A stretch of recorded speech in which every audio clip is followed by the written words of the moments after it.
Hi guys, so in this video we're going to be looking at some of the post-design processes on Fusion.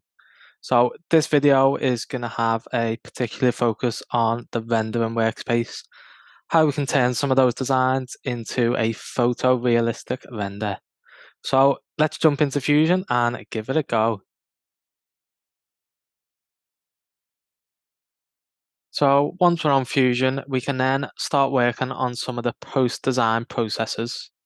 Bit of a mouthful, that one, but what Fusion's really good at is it has a lot of different environments like manufacturing, rendering, generative design, animation, all rolled into one nice piece of software. So in order to locate these workspaces, click on the workspace panel in the top left.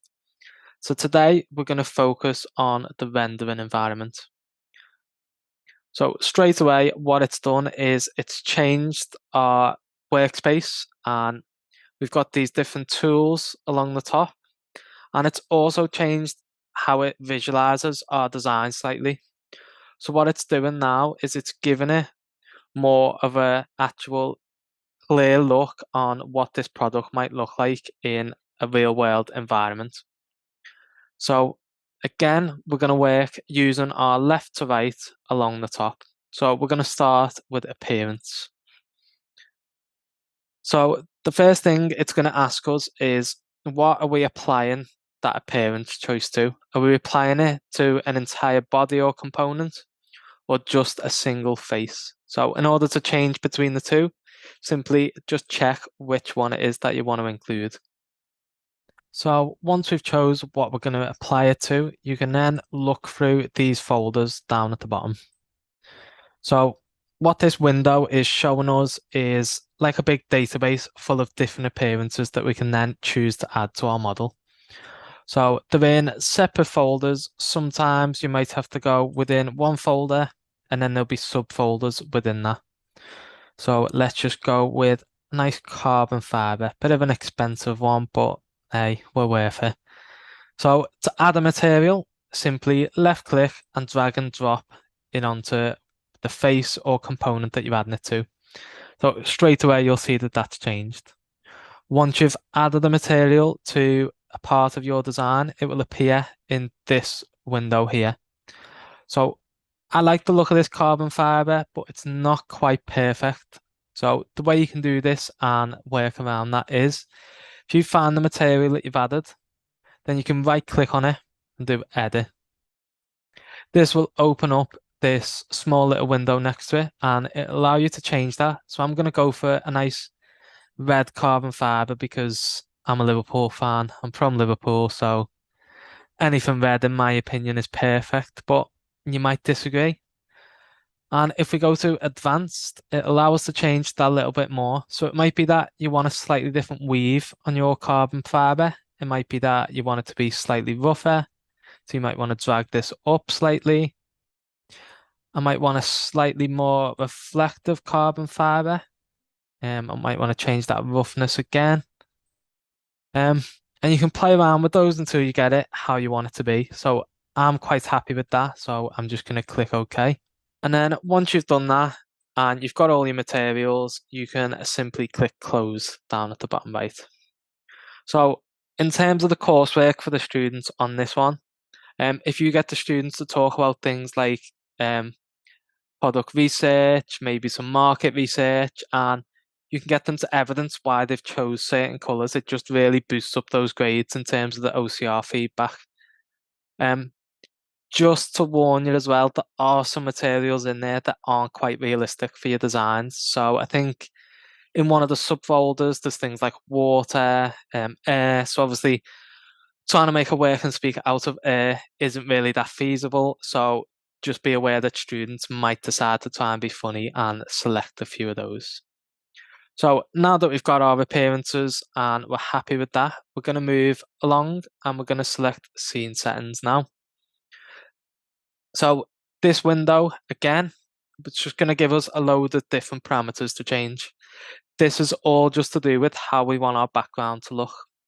So we can play around with the brightness, but again, this is quite sensitive. It goes from pale white all the way straight to complete black darkness quite quickly if you're not too careful.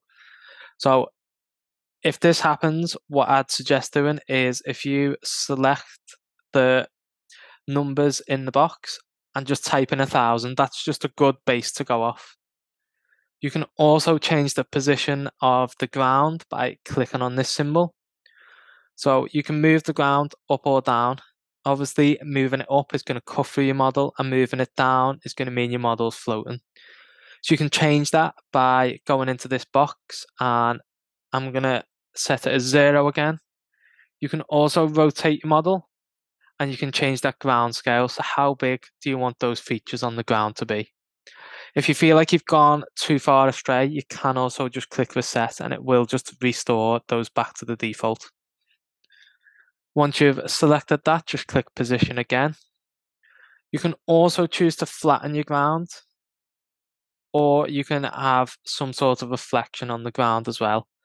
I think my model's good enough to be shown off twice, so I'm going to leave that reflection on. You can also play around with some of the camera details. So if you want it to look like an old 90s hip hop video, you can take it all the way down and have that sort of fisheye effect.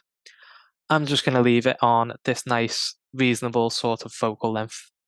You can also change the exposure and you can change your depth of field. So if you're not too into photography, that's just how blurry your background's going to be. So I try to keep mine quite low just so it doesn't blur some of these other details on the model. So I've left mine at about 0.4. And you can also choose where that center of focus is by clicking this one and then selecting somewhere on your model. So this little green circle is showing where the most in focus part of that design is.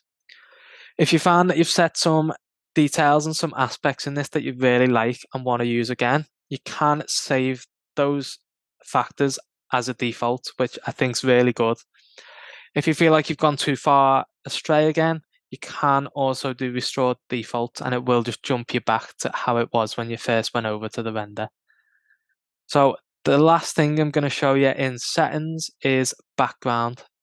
So we can either choose to have a solid color background or we can choose to have an environment. I'm just going to go with a nice 3D environment to put this in. So if you click over to your environment library at the top, it'll give you a list of options once again. So some of these are more like studio-based ones. So if you're doing more of like a product design, these might be quite good. But you can also have these immersive environments like dry lake bed and some of the ones at the bottom. If you see this symbol, it just means you've got to download that environment, which should only take a few seconds anyway. So I'm just going to go with this dry lake bed. I don't know why you'd bring a speaker over to a dry lake bed, but let's roll with it anyway. So you'll see if I use Orbit, it's put this in this 3D environment with all these little background features. And again, I think that looks quite nice, having that bit of reflection on this metallic paint. So I'm going to stick with that one. But you can also, if maybe you're designing a car or spaceship, you can also use this option at the bottom called Attach Custom Environment. This one's quite a cool one. So this allows you to add your own environments. So if you go online and you know the right places to look, you can find some really cool 3D environments to drop in the background that you can download for free. I will attach a couple of websites in the description to this video at the bottom so you can find some of those. At the minute, I'm just going to stick with this dry lake bed. So now that I've set my scenes, I'm going to click on close. The next one along is Decal. So imagine we're putting a sticker on this model. So you can insert one from your computer. So I am just going to go with the canvas that we used to help design this. So you can simply select the face that you want to drop it on. So if I just zoom in here, you can use this square to position it. And if you use this one in the corner, you can change the sizing of that. Then once you've positioned it how you like, click OK, and it'll just add that decal on the side of your model. So I'm just going to position my camera where I want it to be. So I'm going to try and get some of that background in. So now that we've set our scene and we've chose our appearance, we're now ready to generate this image. So there's two ways you can do this. So if you go to in-canvas render, it gives you some options about how to develop that render. So what the in-canvas render is it does it on your computer locally. So this can sometimes take about 15 minutes depending on the image quality. So if you've got a class full of students, you're preferably not going to want them not really doing much for 15 minutes. So what I would recommend is if you go over to the right and use the teapot render. So what this does is it gives you a list of options for image quality, size, and things like that. But what it allows you to do is what's known as a cloud render. So it pings your render details off to Fusion's online account and servers. And what it'll do is they'll deal with it and then send it back to you. So for those 20 minutes while you're waiting, you can then just carry on with the work that you've been working on already. So you can leave this on custom and set those settings yourself. But what I like to use, because I'm quite a simple man, is print. And it just allows me to select an image quality and whether I want to do this as a local render or a cloud render. So I'm just going to go with a 2.2 megapixel render quality and then simply click render. So like I say, it'll ping it off to the cloud and it'll send it back when it's ready. So along the bottom, you will have what's known as your rendering gallery. So if that's not quite there, you simply just have to click this small plus symbol and it will show the images that we've already generated. So what you can do is left click on one of them and it will show you the renders that you've created. So I'm going to see this nice gold and silver one. Might be a bit expensive, but looks quite nice. So let's go with this one. So in order to add this to your files, you simply click the download button and you choose where you want to save this and then just click save. I'm just going to replace that because I've already got one saved. But what this will do is it just means you've got an image to then add to the coursework of what your product will look like in a photorealistic environment. So going to leave it there for today in terms of the render. So hope you've enjoyed and looking forward to seeing some of your lovely designs.